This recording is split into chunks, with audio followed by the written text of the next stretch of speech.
योग में रहना है, योग में रहने से आयु बढ़ेगी।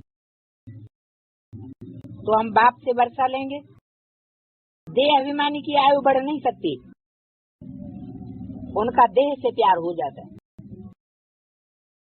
कोई का शरीर अच्छा है तो देह से प्यार होता है, बड़ी अच्छी रीति मिलते रहेंगे। काय से है? देह से मिलते रहेंगे। जैसे बर्तन मले जाते हैं ना, बर्तन मले जाते हैं ऐसे ऐसे करके, तो ऐसे मिलते रहेंगे। तो ये अच्छी बात हुई, खराब बात हुई? ये तो मुर्दे से प्रीति करना हो गया। जितना तुम योग बल में रहेंगे उतना आत्मा प्योर होती जाएगी, फिर लायक बनेंगे। क्या बर्तन लेने के लिए हम शरीर को भूल कितना भी साबुन, क्या नया बर्तन लेने के लिए हम शरीर को भूल कितना भी साबुन, वैसलीन, पाउडर आदि लगाएं, फिर भी शरीर तो पुराना है। पुराने मकान को कितनी भी मरम्मत करो तो भी जैसे खंडहर ही खंडहर रहेगा। तो शरीर भी आज के खंडहर मिसल हो चुके हैं। तो अपने से बैठ ऐसी बातें करेंगे तब बाप और वर्षे से दिल लगेगी, और कोई चीज से दिल नहीं लगानी है। मैं आता हूँ बाप के पास जाने वाला, हाँ, मैं आत्मा हूँ बाप के पास ले जाने वाली हूँ, और खुद भी बाप के पास जाने वाली हूँ। बाप को याद करने से फायदा होता रहता है, आयु बढ़ती है, आत्मा समझती है मैं योग बल से प्योर होती जाती हूँ। ये मेरा शरीर कोई काम का नहीं है। बल सन्यासी पवित्र रहते हैं, परंतु शरीर तो फिर भी पतित है ना। यहाँ कोई का भी शरीर शुद्ध नहीं हो सकता है, सन्यासियों का भी शुद्ध नहीं हो सकता, तो गृहस्थियों का भी शुद्ध नहीं हो सकता। वहाँ तो शरीर विष से नहीं बनते, और यहाँ शरीर विष से बनते। ये बातें तुम बच्चे जानते हो। विष मानो बेविचार, पराई स्त्री का सेवन, पर पुरुष का सेवन, ये क्या हुआ? विष हुआ। अगर स्वर्ग में भी विष से ही पैदाइश होती तो फिर इनको निर्विकारी क्यों कहते? वहाँ तो आत्मा और शरीर दोनों पवित्र होते हैं। मनुष्यों को तो पता ही नहीं है। इस समय 5 तत्व भी आयरन एज हैं, तो शरीर भी ऐसे मिलते हैं। कैसे? Iron age. बीमारी आदि हो जाती है, वहाँ कभी शरीर बीमार हो नहीं सकता। तो ये सब समझने की बातें हैं। क्या है? जैसे कराची में शूटिंग हुई, कराची में ढेर की ढेर दवाइयाँ देने की जरूरत नहीं पड़ती थी, हॉस्पिटल में ले जाने की जरूरत नहीं पड़ती थी, चीड़ फाड़ करने की जरूरत नहीं पड़ती थी, क्योंकि वहाँ हो रही थी स्वर्ग की शूटिंग। पाकिस्तान वो शूटिंग हुई, वो तो एक छोटा सा सैंपल बना के दिखाया, और आज पुरुषार्थियों का क्या हाल है? बिना हॉस्पिटल के, बिना दवाइयों के ये शरीर चल ही नहीं सकते। तो नरक और स्वर्ग में ये अंतर है। संगमी की दुनिया का भी वो स्वर्ग अब आने वाला है।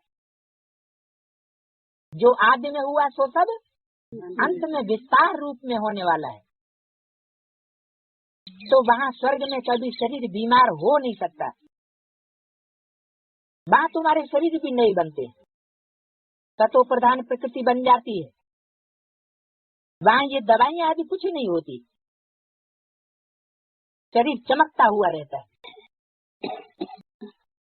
काया कंचन समान बन जाती है, अभी तो लोहे की बन गई। तो वंडर है ना, काया कैसे बदलती है। अभी काया काय की बन गई है, लोहे की। स्टील क्या होता है? स्टील भी लोहा होता है।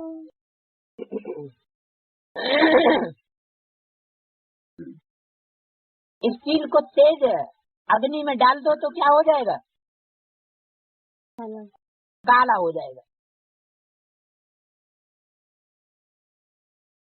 तो लोहे के शरीर जब तीव्र योगाग्नि में डाले जाएं, तो विषय विकारी जो होंगे लोहे के, वो तो अलग दिखाई पड़ेंगे, और सोने के अलग दिखाई पड़ेंगे। क्योंकि लोहा जितना तपाया जाएगा वो काला का काला ही रहेगा, और सोना जितना तपाया जाएगा वो निखार आएगा और ही तप करके बढ़िया बन जाएगा देखने में।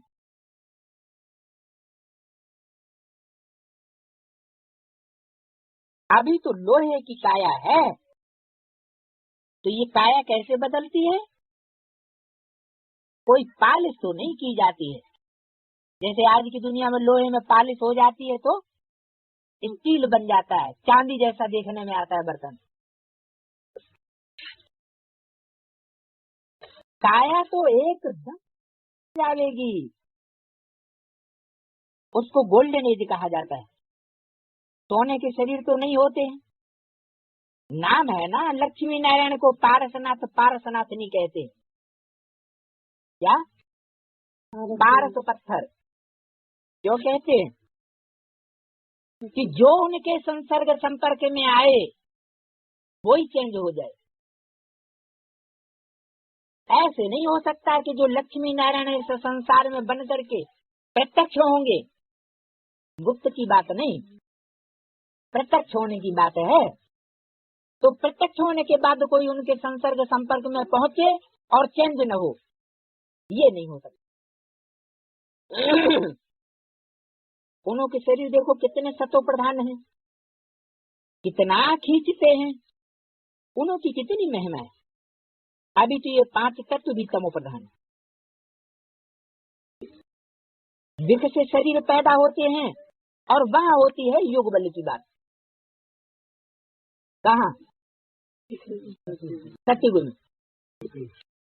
स्वर्ग में जरूर वैसलेस बच्चे होंगे। तीसरा पेज, काम महाशत्रु वहाँ होता नहीं।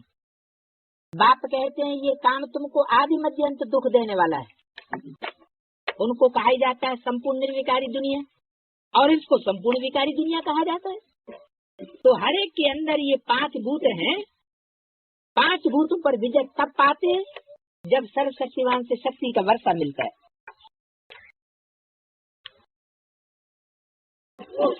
सन्यासियों को तो ये वर्षा मिल नहीं सकता। क्या? कौन सा वर्षा? शक्तियों का वर्षा।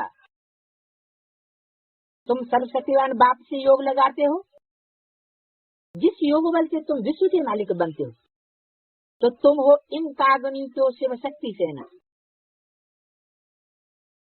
सेना शिव बाबा से योग लगा करके शक्ति ले रही है। वो सर्वशक्तिवान बाप है, ईश्वर की राजधानी स्थापन करने वाला। किससे शक्ति ले रही है आत्मा? ऐसे सर्वशक्तिवान बाप से जो स्वर्ग की राजधानी स्थापन करने वाला है। ऐसा बाप नहीं जो सिर्फ पढ़ाई के चला जाए और शरीर छूट जाए। वो बाप कैसा बताया? राजधानी स्थापन करने वाला बाप, जो काम और धर्म पिताओं ने नहीं किया। क्या काम? वो धर्म पिता आए सिर्फ अपनी धर्म की स्थापना करके चले गए। ब्रह्मा ने भी ब्राह्मण धर्म की स्थापना की, लेकिन राजधानी ब्राह्मणों की नहीं तैयार हो सकी। वो प्रवृत्ति मार्ग की राजधानी चाहिए। तो सर्वशक्तिवान बाप वो है स्वर्ग की राजधानी स्थापन करने वाला। वो आते ही है तुमको स्वर्ग का मालिक बनाने। अभी तुम स्वर्ग के लायक नहीं हो। मैं कल्प कल्प आकर तुम बच्चों को स्वर्ग की राजधानी करने के लायक बनाता हूँ।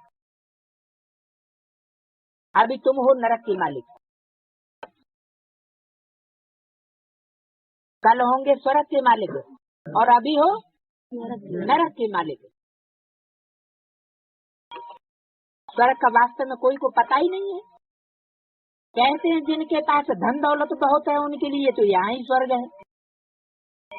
अरे इतनी बीमारियां आदि लगी पड़ी हैं, इसको स्वर्ग कैसे कहेंगे? स्वर्ग तो सत्य को कहा जाता है।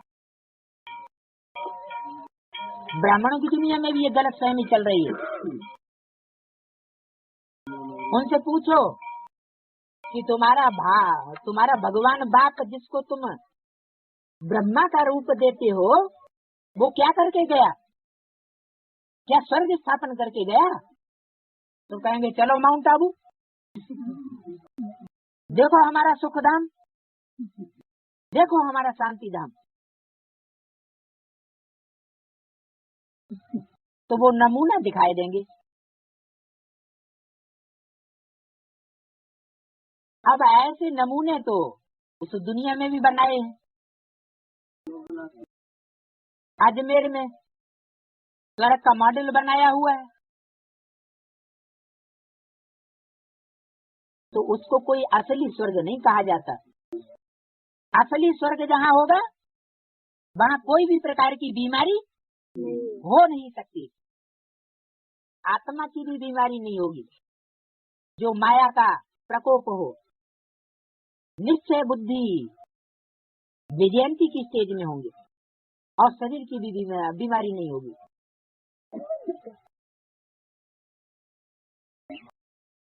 तो स्वर्ग तो सत्य को कहा जाता है। कलयुग में थोड़े ही स्वर्ग होता है, उसका नाम ही है कलयुग। कल है कलेश का युग।